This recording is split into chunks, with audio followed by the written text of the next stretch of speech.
Мы в центре Москвы. Буквально в сотни метрах от меня находится Кремлевская стена. И впервые за многолетнюю историю эсэха в столице главный праздник народа Саха проходит здесь, в парке Зарядье. И на его главной поляне даже появилась Серге.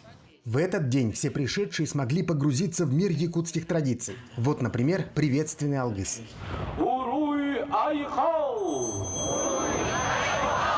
А это уже танец с чуронами и церемония кумысопития.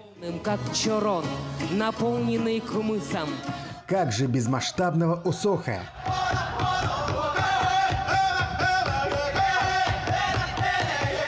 Отдельная часть церемонии открытия была посвящена историческим эсэхам 1944 года. Тогда по всей республике провели более 200 торжеств в честь защитников Отечества. Этот праздник посвящен 80-летию победы в Великой Отечественной войне.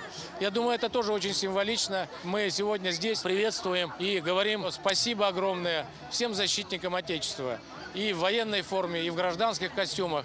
Всем тем, кто приближает нашу победу.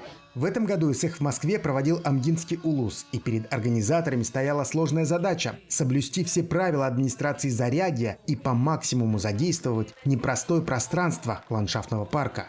Конечно, когда мы сначала услышали, что мы проводим эсэх в парке Зарядье у стен Кремля, соответственно, мы сначала не то слово испугались, да, а мы как-то вот сразу почувствовали всю ответственность. Выбраны лучшие наши именно артисты художественной самодеятельности. Это 2 ансамбля. Традиционный эсэх – это место встречи для наших земляков, живущих в Москве. И когда это проходит здесь, в таком парке, в центре Москвы, это для нас тоже очень значимо, для тех якутян, которые живут вдали от республики своей. И мы очень с теплотой, с душой этот праздник принимаем каждый год, и для нас это большое событие. Я стараюсь каждый год посещать эсэх. Это такая возможность увидеть знакомых, встретить. Я обязательно сегодня хочу повязать солому, загадать желание, и я очень сильно верю, что оно обязательно сбудется. В рамках эсэха в Зарядье прошли спортивные соревнования по масс-рестлингу, различные мастер-классы, конкурс на лучший национальный костюм, а завершился вечер большим концертом с участием якутских и российских звезд.